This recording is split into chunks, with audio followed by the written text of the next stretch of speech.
Amados irmãos, vamos ouvir nesse instante a pregação da palavra do Senhor. Vamos continuar na nossa série em Tiago. Chegamos hoje ao capítulo 3 e vamos olhar para os versículos 1 e 2. Mas antes nós faremos uma leitura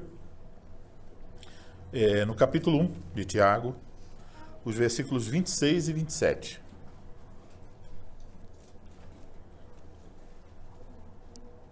Tiago 1, versículos 26 e 27. Assim diz a palavra: Se alguém supõe ser religioso, deixando de refrear a língua, antes enganando o próprio coração, a sua religião é vã. A religião pura e sem mácula para com o nosso Deus e Pai é esta: visitar os órfãos e as viúvas nas suas tribulações e a si mesmo guardar-se incontaminado do mundo. Agora o texto da pregação, Tiago capítulo 3, versículos 1 e 2. Assim diz a palavra do Senhor. Meus irmãos, não vos torneis muitos de vós mestres, sabendo que havemos de receber maior juízo, porque todos tropeçamos em muitas coisas. Se alguém não tropeça no falar, é perfeito varão, capaz de refrear também todo o corpo. Até aí, a leitura da palavra do Senhor. Vamos orar mais uma vez, pedir ao Senhor a sua bênção. Ó Senhor Deus, Pai Celestial, vamos ouvir agora a exposição da Tua palavra e queremos rogar a bênção do Senhor para esse momento.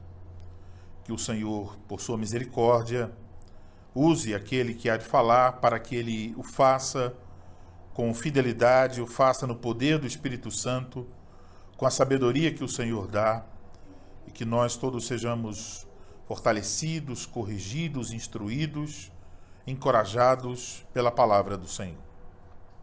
Ajuda cada ouvinte para que possamos dar atenção e não só prestar atenção, não só entender a exposição, mas que haja no coração de cada um de nós o desejo sincero de ver a nossa vida conformar-se à Tua palavra. Que o Senhor use, então, a exposição da Tua palavra, pelo Teu Espírito Santo, para nos moldar conforme a imagem do Teu Filho Jesus Cristo. Nós oramos assim em nome dEle. Amém. Amém. Amados irmãos em nosso Senhor Jesus Cristo, existem vocações que envolvem grandes responsabilidades. Por exemplo, os engenheiros que fazem os cálculos para a construção de uma ponte têm uma grande responsabilidade. O policial que precisa tomar decisões rápidas também tem uma grande responsabilidade. Se ele for negligente, demorado, ele pode estar na mira de um bandido e vir a morrer. Mas se ele for precipitado, ele pode matar um cidadão de bem. E hoje mesmo nós escolhemos pessoas para ocuparem posições importantes e de grande responsabilidade no âmbito legislativo e executivo. E, infelizmente, sabemos, muitos dos que serão eleitos não têm uma ideia da grande responsabilidade que eles assumirão. Isso porque, de maneira geral, em nossa cultura, nós pensamos em termos de vantagens financeiras, do poder que uma determinada posição nos dará, ou do status social que nós vamos alcançar se chegarmos àquela posição. Mas dificilmente nos vemos como servos que terão de prestar contas diante de Deus. E isso é verdade no que concerne aos cargos políticos e a qualquer outra posição na qual Deus nos coloque nessa vida. Isso é verdade se a pessoa é um construtor, se é um educador, se é um entregador, se é o governador. Para cada vocação, há uma responsabilidade. Uma responsabilidade pela qual se deve prestar contas diante dos homens e também diante de Deus. Em nosso texto dessa tarde, nós aprendemos também sobre uma grande responsabilidade, a responsabilidade daqueles que são chamados a ensinar na Igreja de Cristo. Mas é bom já saber que esse texto não é exclusivamente para pastores e mestres. Na verdade, Tiago está aqui, no contexto mais amplo, preocupado em ensinar sobre os frutos da verdadeira fé. Ele quer mostrar que a verdadeira religião não é apenas uma questão de crer de forma correta, mas igualmente é também sobre viver de uma forma correta. Como já vimos nos capítulos anteriores, Tiago então esteve ocupado em mostrar que a verdadeira fé sempre é acompanhada de bons frutos. Portanto, boas obras não são opcionais. Elas, na verdade, são evidências de que a graça salvadora está atuando na vida daquela pessoa.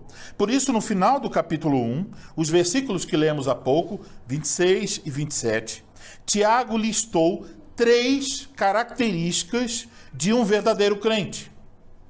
A primeira que ele listou, ele fez de maneira negativa. É sobre o controle da língua.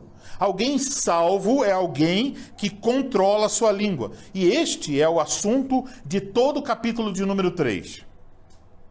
As outras 2 características, a segunda delas é socorrer os necessitados.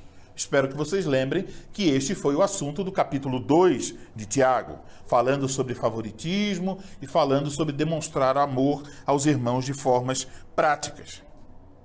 E a terceira característica é guardar-se incontaminado do mundo. E isso nós veremos nos capítulos 4 e 5 de Tiago. Portanto, como vocês podem observar por esse pequeno resumo da carta, esse tema sobre o controle da língua está aparecendo aqui no capítulo 3, porque Tiago está desenvolvendo os 3 temas da verdadeira religião enunciados no capítulo 1, versículos 26 e 27. Mas a isso, podemos acrescentar uma outra razão por que esse tema sobre a língua aparece aqui no capítulo 3. E a razão é o seguinte: ele desenvolveu no capítulo 2 o assunto sobre as boas obras. E agora entendemos que as boas obras não devem ser limitadas às nossas ações, mas as nossas boas obras também incluem aquilo que nós dizemos às outras pessoas. O nosso amor ao próximo, ele deve revelar-se, sim, por meio das nossas boas ações, mas aprendemos agora que também o nosso amor ao próximo deve revelar-se por meio da forma como nós falamos ao nosso próximo. Por isso, este assunto sobre a fala, sobre a língua, é muito importante. E para entender a seriedade do ensino de Tiago aqui no capítulo 3, e a relação desse tema com aquilo que ele já disse nos capítulos anteriores, nós precisamos aqui trazer à lembrança as palavras do Senhor Jesus Cristo em Mateus capítulo 12. Eu quero convidar você a abrir sua Bíblia. Mateus, capítulo de número 12. Versículo 33. Ou fazei a árvore boa e o seu fruto bom, ou a árvore má e o seu fruto mau, porque pelo fruto se conhece a árvore. Então, se nós olhando as palavras do ensino do Senhor Jesus Cristo nessa passagem e perguntamos como é que nós podemos saber se uma árvore é boa ou má, e o Senhor Jesus Cristo responde de forma clara: pelo fruto que ela produz. Agora, como nós podemos saber os tipos de fruto que uma pessoa está produzindo? Veja o versículo 34. Raça de víboras, como podeis falar coisas boas sendo maus? Porque a boca fala do que está cheio o coração. Então nós devemos sentir todo o peso das palavras do Senhor Jesus Cristo. O que Jesus está ensinando aqui é o seguinte, que as nossas palavras revelam o estado do nosso coração. O que nós falamos revela se nós somos uma árvore boa ou ruim. As palavras são parte desse fruto que pode ser detectado. Então, se sua fé, se seu cristianismo for avaliado com base no que você diz ao seu próximo, pense bem, se avaliasse agora o seu cristianismo, sua fé, com base na maneira como você fala para com o próximo, qual seria o resultado? O que há nas suas palavras? Pode ser que, em alguns casos, haja mentiras, desrespeito, críticas inadequadas, fofocas, falsidade, prevaricação, imoralidade, ódio, raiva, amargura, reclamações. E há pessoas que falam de maneira grosseira, ofendem as outras pessoas, se dizem cristãos e ficam em paz com tudo isso. Eles não têm nenhuma dose de arrependimento.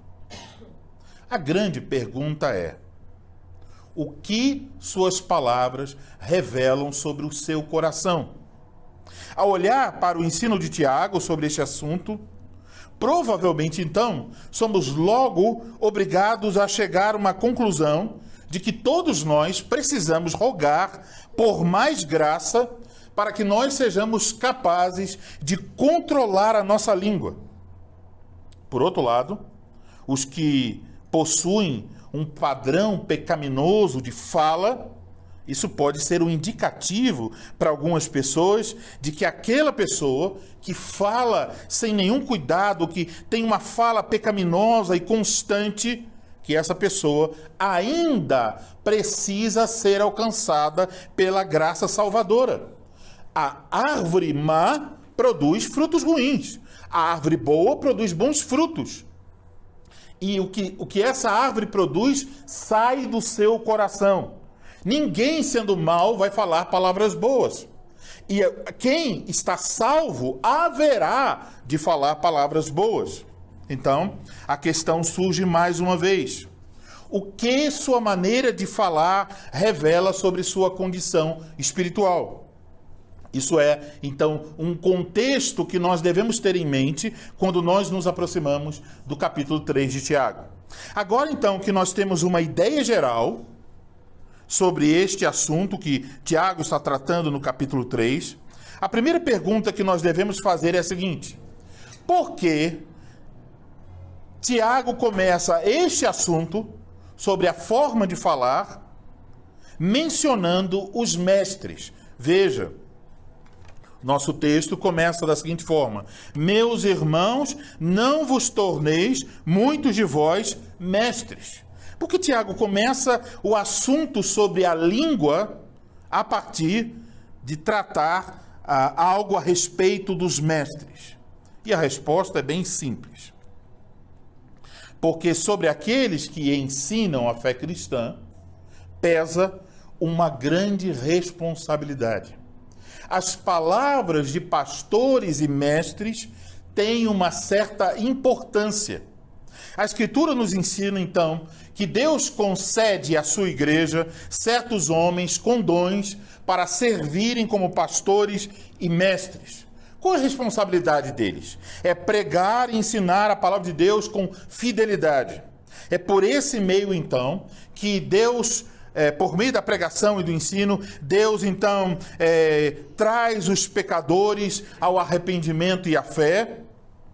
É por esse meio, ensino e pregação, que os crentes são edificados e que a igreja é estabelecida. No entanto, aqueles que são chamados para pregar e ensinar na igreja de Cristo, também, como diz o texto, são suscetíveis aos pecados da fala. Eles também podem falar com ira, com amargura, também podem mentir, podem criticar, podem reclamar e podem enganar. E como mestres na igreja de Cristo, então, uma vez que eles têm esta possibilidade de ensinar as pessoas, Eles podem se tornar uma bênção se falarem adequadamente e podem se tornar uma maldição se eles falarem de maneira errada. Por meio das palavras dos pastores e mestres, os fracos podem ser fortalecidos, os desanimados podem ser encorajados e os ignorantes podem ser instruídos. Ou, por outro lado, se esses mestres fazem mau uso de suas palavras, eles podem se tornar uma pedra de tropeço para os fracos e imaturos e arrastar, por meio do seu ensino e de suas palavras, uma multidão para a condenação. Por isso, Tiago faz esta severa advertência, uma advertência grave. Vejam se isso não é pesado. Meus irmãos, não vos torneis muitos de vós mestres. Isso, de certa forma, é chocante. Porque ele está dizendo, ei, irmãos, não queiram ser ministros da palavra, não queiram ser missionários, não queiram ser presbíteros ou diáconos, não queiram ser mestres na igreja de Cristo. Quando ouvimos as palavras de Tiago, podemos ficar assustados e dizer, rapaz, o que Tiago está dizendo aqui parece ir na contramão das nossas orações e das nossas aspirações. Nós dizemos, queremos mais pastores, queremos mais presbíteros, queremos mais homens fiéis que ensinem a palavra de Deus. E Tiago diz, não queiram muitos. Então isso parece estar na contramão de nossas orações e aspirações, mas se nós observarmos com cuidado, veremos que não. A Escritura nos ensina que Cristo dá pastores e mestres à sua igreja. Então, o que temos aqui não é um desencorajamento para quem foi chamado por Cristo para ensinar em sua igreja. Não é para desencorajar. O que Tiago quer mostrar é que ensinar na igreja de Cristo envolve uma altíssima responsabilidade que não deve ser assumida por qualquer pessoa. Ensinar na igreja de Cristo de forma autoritativa, como um mestre, como um oficial, efetivamente não é para todos. Para ocupar essa posição de mestre na igreja de Cristo, o homem, em primeiro lugar, deve ser chamado por Deus. Esse chamado tem um aspecto mais subjetivo e pessoal, a certeza desse homem em seu coração de que Deus o chamou, mas também tem um aspecto mais objetivo. A igreja é o meio através do qual esse chamado de Deus é confirmado. Deus chama por meio da igreja. Então ninguém deve desejar se tornar um mestre na igreja de Cristo sem esse chamado de Deus por meio da igreja. E uma das razões é apresentada aqui. Essa vocação é perigosa. Essa vocação envolve uma grande responsabilidade. O que pastores e mestres falam tem consequências para a eternidade, céu e inferno. Suas palavras podem edificar ou podem derrubar. Mas o que vemos em nossos dias, irmãos, é totalmente diferente do que Tiago ensina aqui. Por causa da internet, todo tipo de pessoas tem assumido a responsabilidade de ensinar de forma pública a palavra de Deus. Algumas dessas pessoas não foram chamadas em suas próprias igrejas. As igrejas em que eles estão nunca colocariam essas pessoas como oficiais da igreja. São desqualificados. Mas se aventuram a ensinar para milhares de pessoas, como grandes mestres de teologia. Algumas dessas pessoas são crentes fiéis, mas ainda assim não possuem o chamado para ensinar. Outros têm muito conhecimento e muitos seguidores e não são fiéis. Eles ensinam uma coisa num dia e daqui a pouco, alguns dias depois, sem nenhuma supervisão, eles alteram o que estão ensinando. Eles levam pessoas, centenas, milhares para a apostasia. Outros aparecem nas redes sociais com um espírito crítico.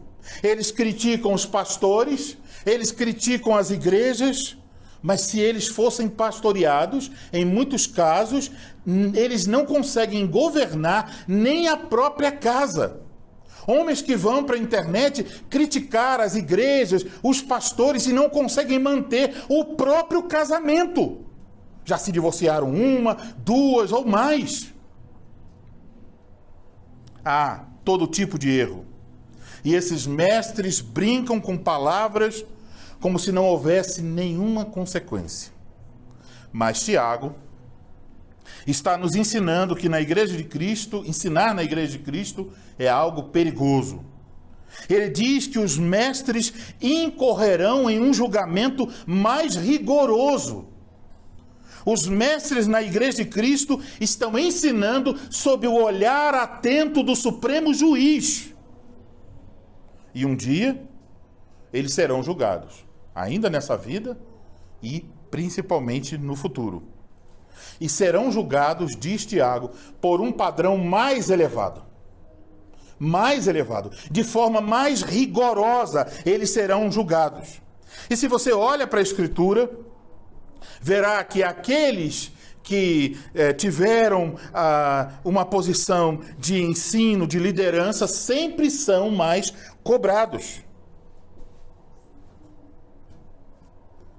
A quem mais é dado, mais lhe será cobrado. Por isso, para servir como mestre na Igreja de Cristo, um homem precisa ter, efetivamente, um chamado de Deus. E isso se evidencia por meio do reconhecimento da igreja. Agora, como a igreja pode reconhecer, saber que o homem que está escolhendo também é o homem escolhido por Deus? Observando as qualificações requeridas para o ofício encontradas em 1 Timóteo 3 e Tito 1. Essas qualificações apontam para o fato de que a graça de Deus está operando na vida daquele homem, capacitando para servir na Igreja de Cristo. Portanto, irmãos, nem todos são chamados para ensinar na Igreja de Cristo. Esta é uma vocação perigosa que envolve uma grande responsabilidade. E quem almeja deve estar ciente de que, ao assumir essa posição, será julgado com maior rigor. Isso mostra, então, irmãos, que este assunto é um assunto sério. Mas é sério não somente para quem é chamado a ensinar. Também é sério para quem é ensinado. Isso mostra muitas coisas. Uma delas é que nós devemos ser cuidadosos em relação àqueles que nos ensinam. Hoje, por causa da internet, temos acesso a todo tipo de informação. E há mestres para todo tipo de gosto. Há pessoas que ensinam mentiras, que fomentam divisões, que se intrometem em questões para as quais Deus não lhes chamou. Há pessoas que não são supervisionadas por ninguém, não têm o chamado e cujas vidas se encontram em desordem. Mas eles estão lá, nas redes sociais, como grandes mestres. E quando você se submete a ouvir, a aprender com essas pessoas que você nem sabe quem são, quem supervisiona, quem são seus pastores, você está indo na direção contrária do ensino de Tiago 3. Então, nós precisamos ser mais exigentes em relação àqueles que nos ensinam as coisas de Deus. Aqui, então, devemos nos perguntar por que Deus tem a preocupação em estabelecer um padrão tão alto para aqueles que ensinam a verdade. E a razão é muito simples. Deus nos ama. Deus quer nos proteger de maus pastores. Mas vejam como a internet, muitas vezes, de maneira indireta, nos faz correr atrás de maus pastores. Mas será que os mestres na igreja, então, olhando para o ensino que temos aqui, será que os mestres na igreja devem ser homens perfeitos? Tiago diz que não. Vejam o que ele diz. Porque todos tropeçamos em muitas coisas. Ele se inclui. Então, dessa forma, fica excluída aquela doutrina que ensina o perfeccionismo nessa vida. Nenhum crente é perfeito. Nenhum crente está sem pecado. E, na verdade, a perfeição não é o objetivo da vida cristã. A maturidade é o nosso objetivo. Certo que um dia estaremos perfeitos diante de Cristo, no dia final. Mas agora não. Não tem ninguém perfeito nesse mundo. Todos nós pecamos. E aqui está um ponto que você deve guardar bem firme em sua memória. Todos nós tropeçamos em muitas coisas. Isso inclui os pastores e mestres. Isso inclui aqueles que ensinam na igreja de Cristo. Eles não são perfeitos. Portanto, nós devemos ser realistas a respeito da nossa vida cristã e a respeito da vida de outros cristãos. O ensino aqui é que todos nós, inclusive os pastores e mestres, precisam de contínuo arrependimento e constante crescimento na graça de Deus. Não há outro meio. Então, não devemos imaginar que nós encontraremos líderes perfeitos. Às vezes as pessoas veem uma imperfeição em seus pastores e dizem, bom, vou embora daqui, vou procurar outra igreja, outros pastores. O que você vai achar lá? Pastores imperfeitos também. Todos nós tropeçamos em muitas coisas. Não há ninguém que não tropece. Então devemos orar e suplicar a graça de Cristo. Devemos levar diante de Cristo todos os dias em nossas orações aqueles que são responsáveis por ensinar a palavra de Deus, para que Deus lhes dê arrependimento constante e para que Deus lhes dê serem fortalecidos na graça que há em Cristo Jesus, porque esses homens também tropeçam. E aqui está então um tema importante pelo qual devemos orar, para que pela graça de Deus, nós e os pastores sejamos capazes de controlar a nossa língua. Vejam as palavras finais do versículo 2. Elas mostram a necessidade de controlarmos a nossa língua. Se alguém não tropeça no falar, é perfeito varão, capaz de refrear também todo o corpo. Por que isso é tão importante, refrear a língua? Porque se você pode controlar a sua língua, diz Tiago, você pode controlar qualquer outra coisa em você. Tiago, então, está dizendo que a maturidade cristã se reflete no autocontrole de nossa língua. E o controle de nossa fala, então, é um bom indício de que estamos recebendo da graça de Deus e vivendo de uma forma em novidade de vida. Se você consegue, então, ter um controle de sua fala, você vai ter muito sucesso em outras áreas de sua vida. Colocando de outra forma, uma evidência clara de que o reino da graça está operando em nossas vidas é uma mudança na nossa maneira de falar.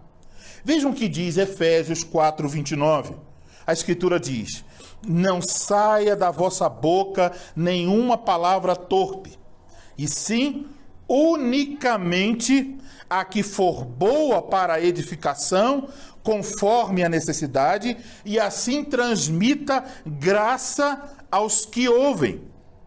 O que Tiago nos ensina aqui é que isso deve ser verdade na vida de todos os cristãos, mas aqui na carta de Tiago ele está mostrando que é inadmissível que isso não seja verdade na vida daqueles que ensinam a palavra de Deus.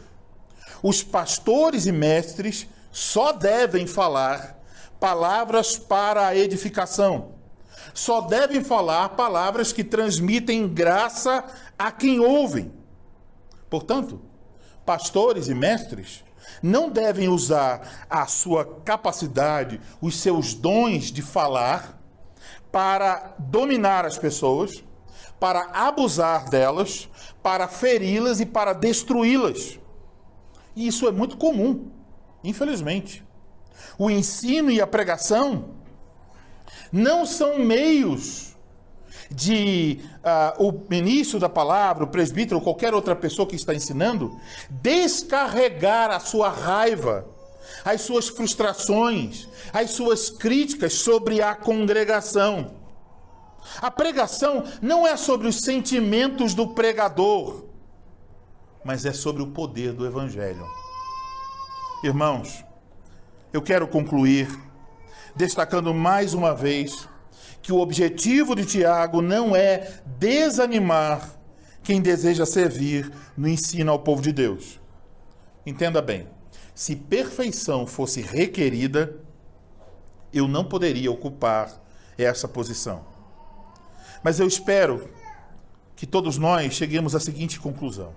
Ao ouvir essas palavras, o ensino de Tiago, tenhamos o desejo de estar mais perto de Cristo, de recorrer mais ardentemente à sua graça, para que as nossas palavras sejam temperadas pela graça de Cristo e se tornem efetivamente instrumentos de Cristo para o bem do seu povo e para a glória do seu nome.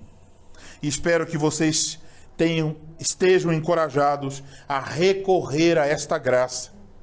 Todos nós tropeçamos em muitas coisas, pecamos com nossas palavras, a nossa língua é naturalmente perigosa e destrutiva, como Tiago vai ensinar nos versículos posteriores, mas lembre-se sempre, a graça de Cristo é maior.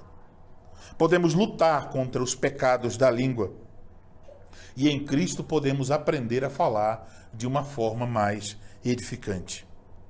E por fim, a advertência deve atingir aqueles que estão escravizados aos pecados da língua. Se a maneira de falar de alguém revela um coração não convertido, um coração que realmente não conhece a Cristo, essa pessoa deve se arrepender de seus pecados. Deve buscar de todo o coração a graça salvadora para que Cristo mude seu coração e com o coração mudado, suas palavras também sejam mudadas. Se Cristo tocar nessas pessoas, seu coração e sua língua serão purificados. Então há esperança, mesmo para aqueles que estão entregues a esses pecados, de ter um coração transformado, uma língua redimida pela obra de Cristo. Que assim seja na Igreja de Cristo, que assim seja para os pecadores que ainda não receberam a graça salvadora. Que todos nós, debaixo da graça de Cristo, vivamos de uma maneira que as nossas palavras sejam para glorificar a Deus. Amém.